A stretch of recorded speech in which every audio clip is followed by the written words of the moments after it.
Alright, what's going on everyone? Today I'm going to show you how to upgrade the Final Fantasy Starter Kit decks. Some very important notes before we get started. I will not be upgrading these with the intention of keeping them balanced against each other. My goal is to make them as individually powerful as possible, so if you intend to play them against each other, I recommend leaving them as is. I will also stick to the deck's retail price for my budget, which is a bit awkward because it's technically $20, although good luck finding these for less than $40. But we're going to stick to $10 per deck, roughly. Though do keep in mind that prices change. Last time I added a card that was cheap when I added it to the auto deck, and then it became a standard staple, so, that can happen. Sorry about that. And lastly, we are upgrading for paper, which means that we're going to fill our deck with lots of bulk rares, super cool. If you want a Magic Arena upgrade guide, let me know, but that does require limiting ourselves to commons and uncommons. It's just a different economy to upgrade for. We're also going to make the decks rotation proof because Edge of Eternity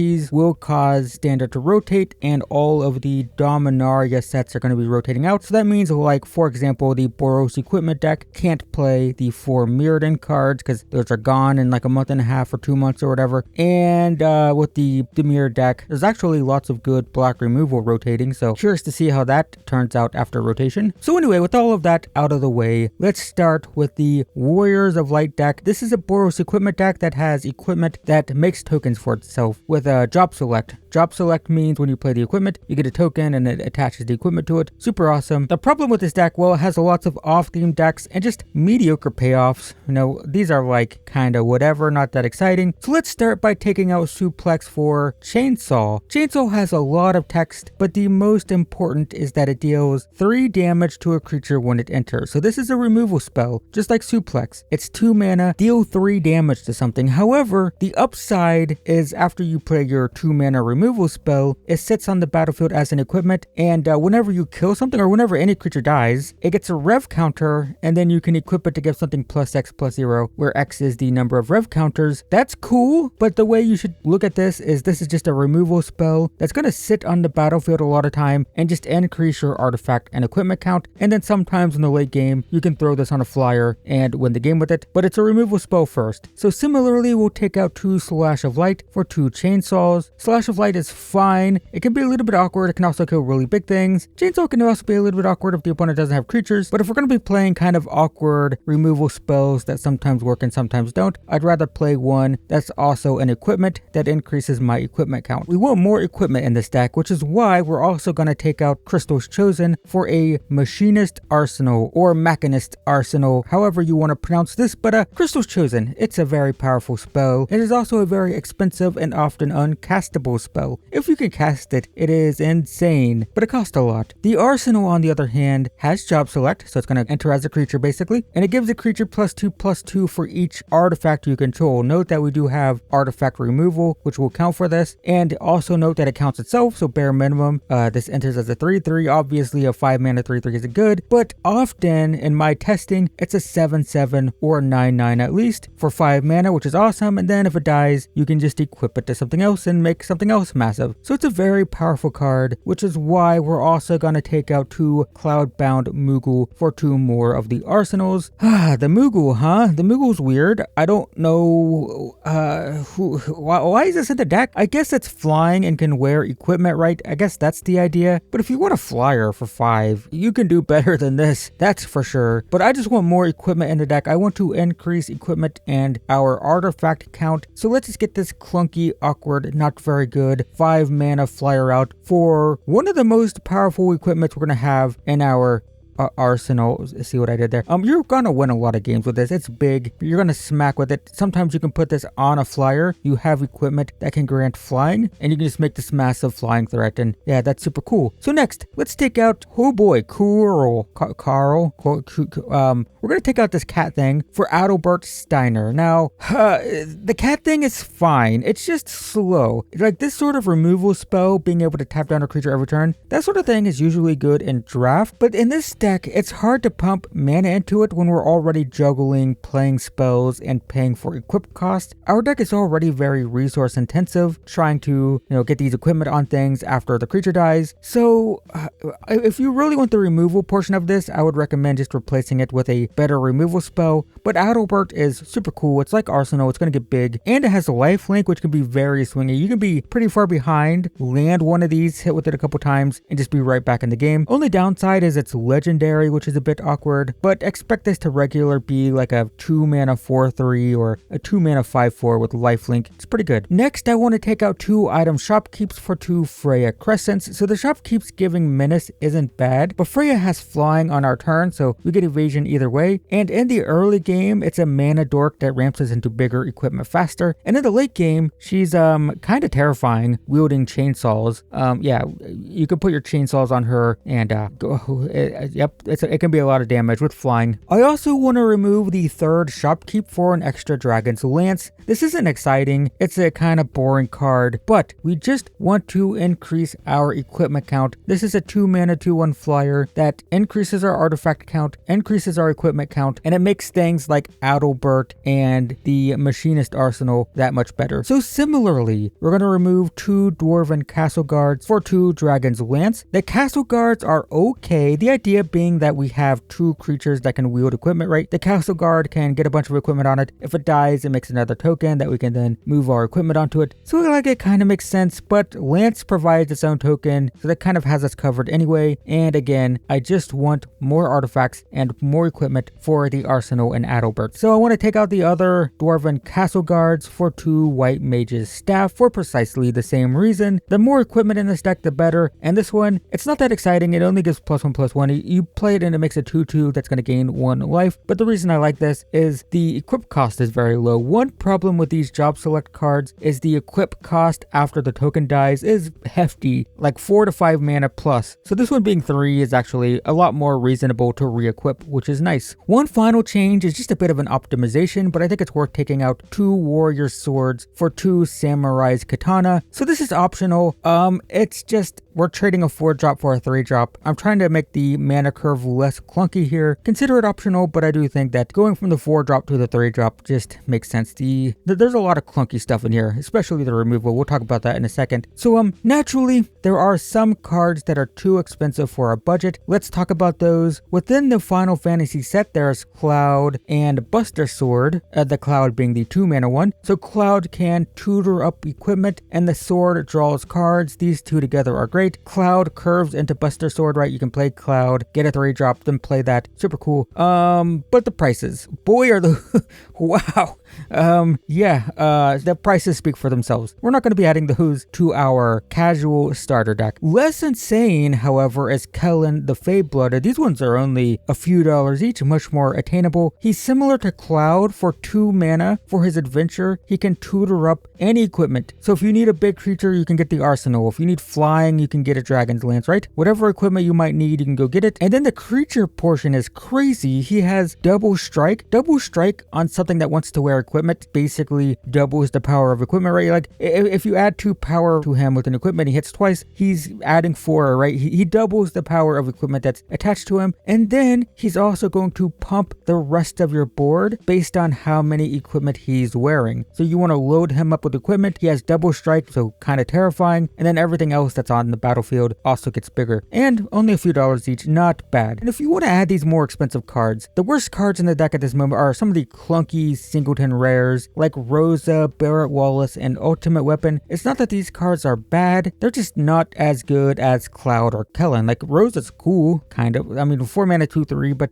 Barrett Wallace as well, like he can be okay. He can deal a bunch of damage to face sometimes, but Kellen would be so much better, right? So it's not that these cards are bad, just not as good as the more expensive options if you happen to have them. Also, just want to note that the removal in this deck is extremely clunky. Judgment Bolt and Fate of the these Sun Crysts are extremely awkward and should probably be replaced with lower cost removal spells. Get Lost, Lightning Helix, whatever. Lower cost things that are just less clunky to play, because these two are just, they're expensive. The Judgment Bolt's cool because I can hit face with some extra damage, but 4 mana is a lot for removal. Anyway, that's our deck for now. Expect to win more games with Arsenal and Adalbert, making big creatures and, occasionally getting a cheeky win with a chainsaw at the end of the game. And by the way, we only have 3 of the arsenals. I personally, if you want my personal recommendation, I would take out the Ultimate Weapon for a 4th arsenal. Ultimate Weapon's fun, but it's clunky, costs 7 mana to play. It's free to equip if you have like Beatrix, for example, but Beatrix is also kind of mid, so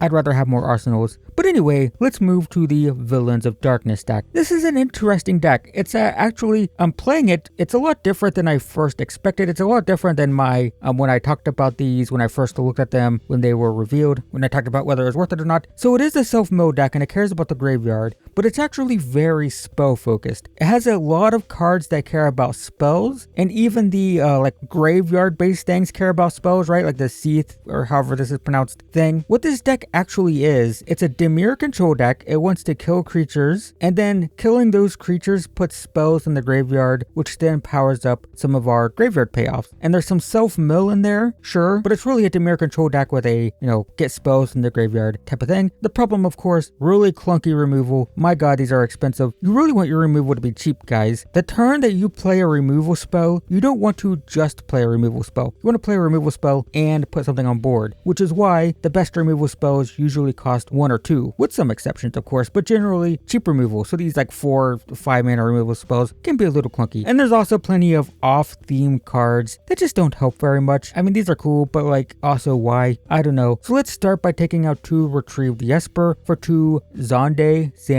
I'm sorry for butchering these names, but it's a Dark Mage. So this card, the Dark Mage that is kind of scary. Gets +1/+1 for each non-creature, non-land card in our graveyard. It can be massive, especially when our plan is to spend the entire game playing removal spells. We want to turn 2, play a removal spell. Turn 3, play a removal spell. Turn 4, this thing's like a 5/5, right? Just from killing our opponent's stuff. So it's pretty cool. Retrieve the Esper is like never good. Like it's okay, but it's never good. It's a 4 mana 3/3 the first time we cast it, and then from the graveyard it's a 6 mana 5/5. Both of these things are fine, and milling over it and having a 6 mana 5/5 in the graveyard is fine, but we don't want to do that because we don't want to remove the spell from the graveyard, right? So I don't know, it just never feels fantastic, whereas the Dark Mage on the other hand will often just win games by himself. Didn't even mention has Menace. It's really big, it's hard to block, pretty cool. So next we're going to take out 3 Sephros Intervention for 3 Quack Feast, and this is part of the make the removal cheaper plan. So Quack Feast is interesting. It's really, really good in this type of deck because it's going to mill 2 when we cast it. It's going to get more spells in our graveyard for the Dark Mage. However, it only kills something that has mana value less than the number of cards in our graveyard. The good news is, if we cast this on turn 2, it can kill a 2-drop because it mills 2, right? And if we cast this on turn 7, we probably have like 8 to 10 cards in our graveyard or something, right? So it sounds restrictive and awkward, kind of like some of the removal spells we've taken out in the previous deck, but actually it almost always works. I don't think I've ever had a problem with Quack Feast. I play this in a lot of self-mill decks in Standard, which I posted a lot on this channel. You can find many self-mill decks posted here, and Quack Feast just always feels great. So yeah, it's going to kill things, and it's got some self-mill to put more cards in the graveyard, which we like. Next, we're going to take out an Undercity Dire Rat for a 4th Quack Feast. The rat does nothing for us. It's just filler. It's junk. I don't know why it's here. We have better 2-drops we could play. The treasure is kind of redundant, and I'd rather just play the best possible removal spell for our deck, and we're going to be continuing to reduce creatures for more removal. It's kind of the whole point of the deck. So next we're going to take out 3 Albad Scavengers for 3 Cruel Somnophage. Now I will say I love the Scavenger. I love these sort of like constant ping for 1 drain type of effects. I've loved these types of effects for a very long time playing this game, but it just doesn't make sense in this deck. There's not a lot of creatures. If you do like this card, I would recommend putting it in a different deck. You have 3 of them. Put it in a deck that can make lots of tokens, for example. That's what this card wants to be in. This card wants to be in a deck with going wide strategies, right? But in this deck,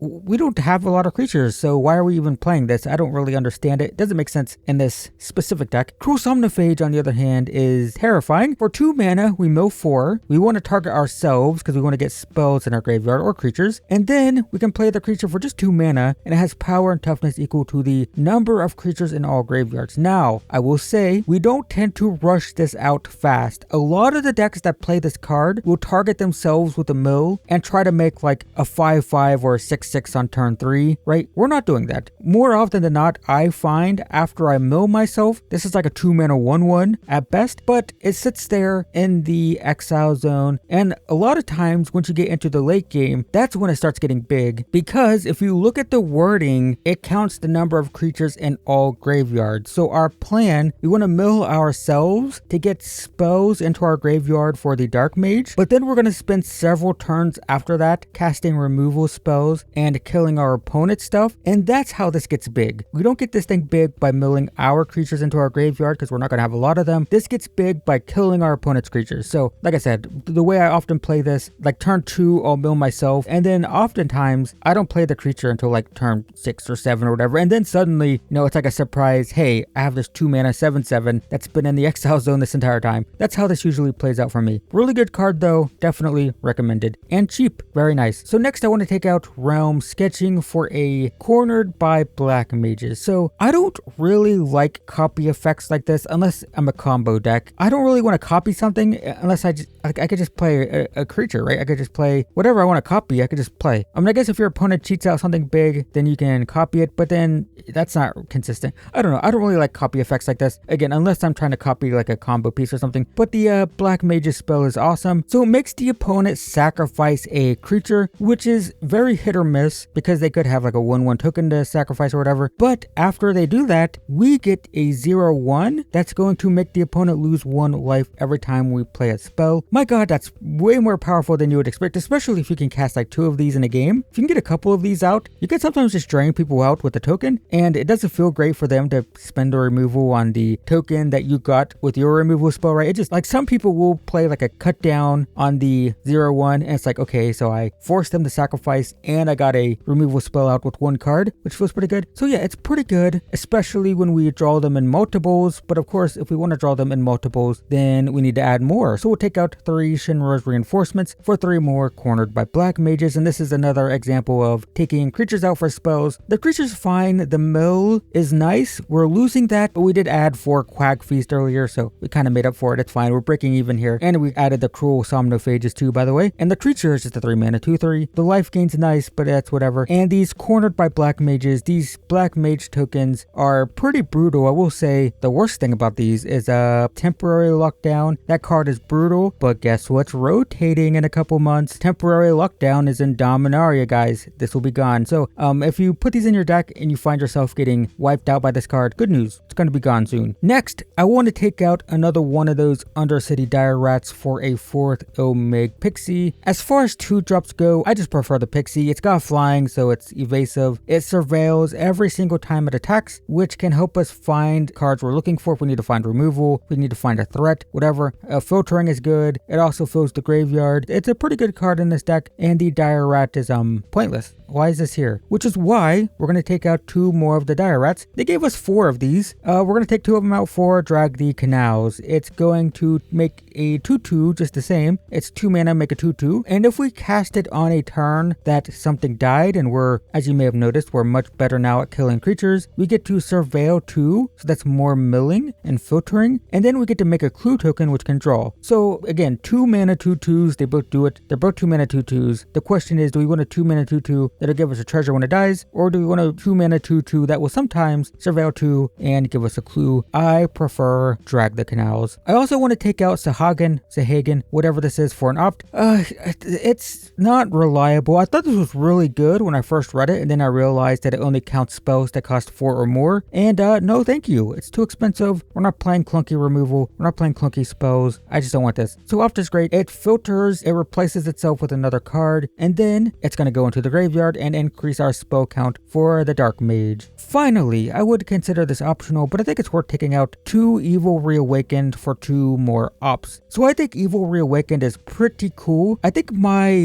probably my top 3, one of my top 3 most played decks in Standard right now is Rakdos Reanimator. I have a gameplay for it if you want to check it out, but it is a deck that tries to get big stuff into the graveyard by milling, just like this deck, and then it reanimates them, so we can get like massive things out on turn 4. This card is super cool. It's super cool, you can do this, but we're not really this deck. This isn't what we're doing. We don't have a ton of big creatures to reanimate, so I just find, like when I was testing this card's super cool, but I draw it and be like, I guess I can reanimate a Pixie? I don't know, it doesn't do much. So I just don't really like it. Every once in a while, I'd get a Dark Mage back or something that felt amazing, but it was like a 50-50 shot whether it was amazing or unplayable or kind of bad. I'd just rather have ops. And if you like this card, again, check out that Rakdos Reanimator deck or any Reanimator deck. You can build Dimir Reanimator decks. There's lots of like self-mill things in Dimir, as we've seen, and you can mill over big things into the graveyard. So yeah, it's a cool card. I just, again, in this deck feels a bit out of place. Also, I won't count this as an official upgrade, but I don't really like the Scythe very much, and I'd rather have a 4th Dark Mage. We're only playing 3 of these, so definitely consider that, but I'll leave the rare in for now, I guess. But seriously, just do it. It's good, and I know it's legendary, but it's a high priority kill target, so your opponent's going to probably kill it, and we can't really protect it with counter spells because we aren't running any of those, because we want to be proactive and we want to fill our graveyard faster instead of holding spells and waiting for our opponent to act. So we'd rather play proactive spells. So because we can't play counter spells, we can't protect us very well, so I think I'd rather just have a 4th one. Anyway, so let's talk about the expensive cards. There's one notable one, and that is Overlord of the Belmerk. It's a bit iffy with this deck, so it's 2 mana to impend it. It's going to mill 4, and then it will return a non-avatar to our hand. The problem with this is we have so few creatures that it's very possible to just whiff, but even if we whiff, even if we just don't get a creature back, it's still 2 mana that becomes a 5/5 later, and it mills a few cards into our graveyard. So it's like, it's kind of like, it's okay.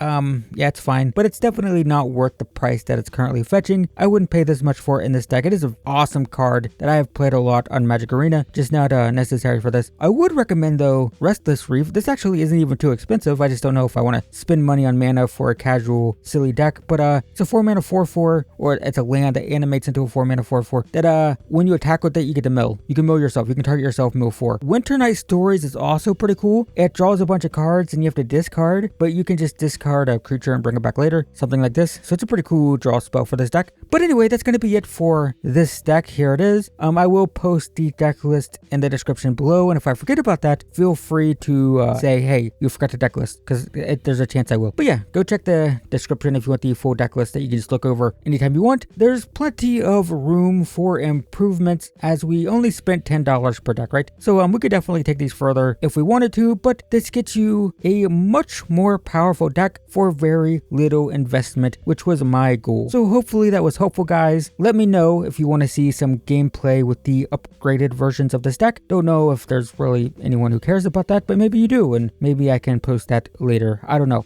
But in the meantime, thanks for watching, everyone. Like if you liked, and all of that stuff, and I will see you in the next one.